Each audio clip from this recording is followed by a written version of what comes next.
Hi friends, ഇന്ന് നമുക്ക് വൻപയർ വെച്ച് നല്ലൊരു അടിപൊളി തോരൻ തയ്യാറാക്കുന്നത് എങ്ങനെയാണ് നോക്കാം. അപ്പോൾ വെറും 5-10 മിനിറ്റിൻ്റെ ആവശ്യമുള്ളൂ. നല്ല ടേസ്റ്റി ആയിട്ടുള്ള ഒരു വൻപയറിൻ്റെ തോരൻ എല്ലാവരും ട്രൈ ചെയ്ത് നോക്കണേ. അപ്പോൾ ഒട്ടും തന്നെ സമയം കളയാതെ വേഗം തന്നെ ഇതെങ്ങനെ തയ്യാറാക്കാൻ നോക്കിയാലോ. അപ്പോൾ ഇത് തയ്യാറാക്കി എടുക്കുന്നതിനായിട്ട് ഞാനിവിടെ ഒരു 1/2 കപ്പ് അളവിൽ വൻപയർ നല്ലപോലെ വാഷ് ചെയ്തതിന് ശേഷം ഇതൊന്ന് ഓവർനൈറ്റ് സോക്ക് ചെയ്യാൻ വെച്ചിട്ടുണ്ടായിരുന്നു കേട്ടോ. അപ്പോൾ നല്ലപോലെ സോക്കായിട്ട് വന്നിട്ടുണ്ട്. ഇതിൻ്റെ വെള്ളമൊക്കെ ഒന്ന് കംപ്ലീറ്റ് ആയിട്ട് ഊറ്റി കളഞ്ഞതിന് ശേഷം നമുക്കിതൊന്ന് വേവിച്ചെടുക്കണം. അപ്പോൾ ഞാൻ കുക്കറിലാണ് വേവിക്കാൻ വെക്കുന്നത് കേട്ടോ. അപ്പോൾ കുക്കറിലോട്ട് ഞാൻ ഈ ഒരു വൻപയർ മുഴുവനായിട്ട് ചേർത്ത് കൊടുക്കുന്നുണ്ട്. അതിനുശേഷം പിന്നെ നമുക്കിതിലോട്ട് ആവശ്യത്തിനുള്ള വെള്ളം ചേർത്ത് കൊടുക്കുക. ഒരുപാട് ഒഴിച്ചു കൊടുക്കണ്ട കേട്ടോ. കുറച്ച് വെള്ളം ചേർത്തതിന് ശേഷം ആവശ്യത്തിനുള്ള ഉപ്പും കൂടെ ചേർത്ത് നമുക്കൊന്ന് വേവിക്കാനായിട്ട് വെക്കാം. അപ്പം ഞാനിവിടെ ഒരു 3 വിസിലാണ് അടുപ്പിക്കുന്നത് കേട്ടോ.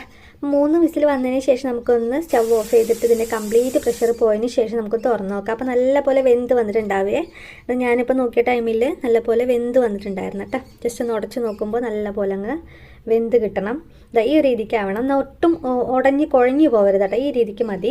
ഇനി നമുക്ക് മാറ്റിയേക്കും. ഇതിലോട്ട് അരപ്പിനായിട്ട് മിക്സർ ചെറിയ ജാറെടുത്തിട്ടുണ്ട്. ഇതിലോട്ട് ഒരു 1/2 കപ്പ് അളവിൽ ചെറിയ നാളികേരം ചേർത്ത് കൊടുക്കാവുന്നതാണ്. കൂടെ തന്നെ നമുക്കിതിലോട്ട് കുറച്ച് കറിവേപ്പിലയും പിന്നെ ഒരു 1/2 ടീസ്പൂൺ അളവിൽ കാശ്മീരി മുളക് പൊടിയാണ് എടുത്തേക്കുന്നത്. എരിവുള്ളതാണെങ്കിൽ അതിന് എരിവ് നോക്കിയിട്ട് വേണം ചേർക്കാനായിട്ട് കേട്ടോ. പിന്നെ ഒരു പച്ചമുളകും കൂടെ ചേർത്ത് ജസ്റ്റ് ഒന്ന് ക്രഷ് ചെയ്തെടുക്കാതെ ഒരുപാട് അങ്ങോട്ട് അരച്ചെടുക്കേണ്ട, എന്നാൽ ജസ്റ്റ് ഒന്ന് ഒതുക്കിയെടുക്കണം കേട്ടോ.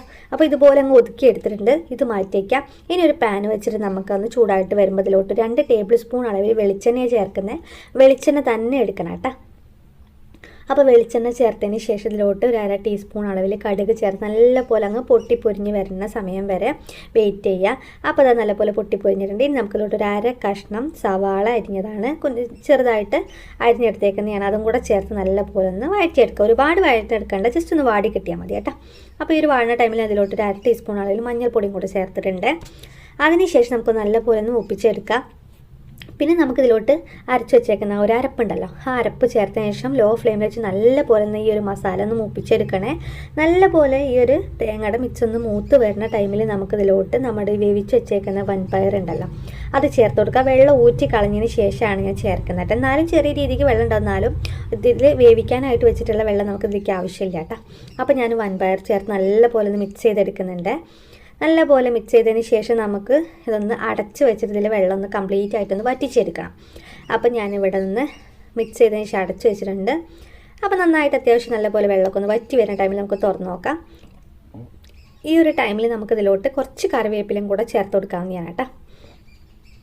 അപ്പോൾ ഞാനിത് മിക്സ് ചെയ്ത് ഇന്ന് ടേസ്റ്റ് ചെയ്ത ടൈമിൽ കുറച്ച് ഉപ്പ് കുറവുണ്ടായിരുന്നേ. അപ്പോൾ ഞാനതിലോട്ട് കുറച്ചുകൂടെ ഉപ്പ് ചേർക്കാമെന്ന് വെച്ച് കുറച്ചുകൂടെ ഉപ്പ് ചേർത്തിട്ടുണ്ട്. അപ്പോൾ എരിവൊക്കെ നിങ്ങളുടെ ഇഷ്ടത്തിനനുസരിച്ചിട്ട് ഞാൻ പറഞ്ഞല്ലോ, മുളക് പൊടിയൊക്കെ ചേർക്കുമ്പോൾ നിങ്ങളുടെ എരിവിനനുസരിച്ച് ചേർക്കുക. അപ്പോൾ ഉപ്പും കൂടെ ചേർത്ത ശേഷം മിക്സ് ചെയ്ത് എടുത്തിട്ടുണ്ട് കേട്ടോ. അപ്പോൾ ഇതെല്ലാം കറക്റ്റ് ആയിട്ടുണ്ട്.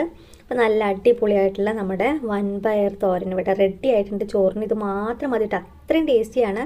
അപ്പോൾ എല്ലാവരും ട്രൈ ചെയ്ത് നോക്കുക. അപ്പോൾ നമ്മുടെ വീഡിയോ ഇഷ്ടമായി വിചാരിക്കുന്നു. വീഡിയോ ഇഷ്ടമായാലും ഒന്ന് ലൈക്ക് ചെയ്ത്, അതുപോലെ നമ്മുടെ ചാനൽ ആരെങ്കിലും പുതുതായിട്ട് കാണുന്ന കൂട്ടുകാരനെ പ്ലീസ് ഒന്ന് സബ്സ്ക്രൈബ് ചെയ്ത് സപ്പോർട്ട് ചെയ്യും കൂടെ വേണം കേട്ടോ. അതുപോലെ തന്നെ നിങ്ങൾക്ക് വീഡിയോ യൂസ്ഫുൾ ആയി തോന്നുകയാണ് നിങ്ങളുടെ ഫ്രണ്ട്സിനും ഫാമിലി റിലേറ്റീവ്സിനും വീഡിയോ ഷെയർ ചെയ്ത് കൊടുക്കാനൊന്നും മറക്കരുത്. അപ്പോൾ അത്രയേ ഉള്ളൂ. പുതിയ റെസിപ്പി ആയിട്ട് വീണ്ടും കാണാം. താങ്ക്